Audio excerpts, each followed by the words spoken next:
24 दिसंबर 1999 ये एक ऐसा दिन था कि पूरी भारतवासियों को अंदर से हिलाकर रख दिया था।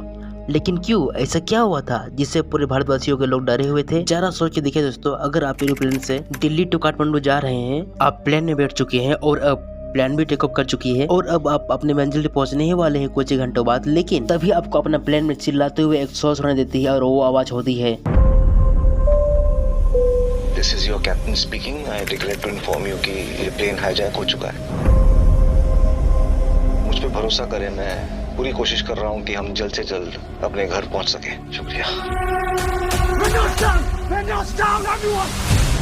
जी हाँ दोस्तों, इंडियन एयरलाइंस की फ्लाइट्स I-214 जिसे आमतौर पर IC I-214 के नाम से भी जाना जाता है, एक इंडियन एयरलाइंस की एयरबेस A1300 थी जिसे 24 दिसंबर 1999 को हरकत उल मुजाहिदीन के 5 सदस्यों ने इंडियन एयरलाइंस की फ्लाइट I-214 को हाईजैक कर लिया था। ये IC I-214 फ्लाइट काठमांडू से दिल्ली जा रही इस यात्री उड़ान को भारतीय वायु क्षेत्र में प्रवेश करने के बाद तुरंत बाद ही लगभग 4:53 पर अपने कब्जा पर फ्लाइट में हाईजैक करने कर लिया था। इस फ्लाइट में 190 पैसेंजर सवार थे, जिनमें से 179 पैसेंजर और कैप्टन देवेश शरण, प्रथम अधिकारी रजिदार कुमार और फ्लाइट इंजीनियर अनिल कुमार और बाकी 11 क्रू मेंबर शामिल थे। इसके बाद फ्लाइट को अमृतसर, लाहौर और दुबई में ले जाया गया।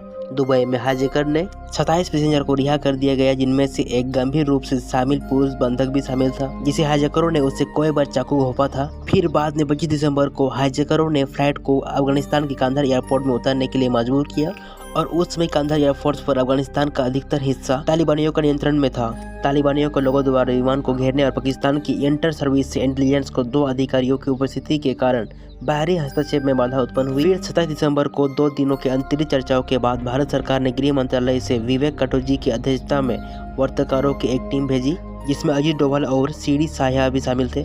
यहाँ हाईजैकर्स का मकसद था कि भारत में आतंकवाद के आरोपों को तहत बंद विभिन्न कैदियों को रिहा किया जाए। हाईजैकर्स को 1999 के अंत और 2000 की शुरुआत में अल कायदा से जुड़े आतंकवादियों द्वारा शाहबादी हमले की साजिश के एक हिस्से के रूप में देखा जाता है। कुछ दिनों के बातचीत करने के बाद भारत ने आतंकवादियों के लिए कैद किए गए 3 लोगों अहमद उमर, सैयद शेख, मसूद अजहर और मुसादक अहमद जरगर को बंधकों के बदले रिहा करने पर सहमति जताई। बंधक संकट 31 दिसंबर को समाप्त हुआ जब भारत सरकार ने ये 3 कैदियों को तालिबानियों को सौंप दिया। उसके बाद हाईजैकरों ने सभी पैसेंजर को रिहा कर दिया और भारत की उम्मीदों के बावजूद कि 3 पूर्वी कैदियों और हाईजैकरों को गिरफ्तार कर लिया जाएगा, उन्हें पाकिस्तान की सीमा पर ले दिया गया और रिहा कर दिया गया और तभी से उन पर 2001 के भारतीय संसद हमले, 2002 में डेनिपराला के हाईजैक और हत्या, फिर 2016 के पठानकोट हमले और 2019 के पुलवामा हमले जैसे अन्य आतंकवाद संबंधी घटनाओं को शामिल होने का संदेह है। भारत की केंद्रीय जांच ब्यूरो CBI ने मामलों के संबंध में 10 लोगों पर आरोप लगाया। इस IC I-214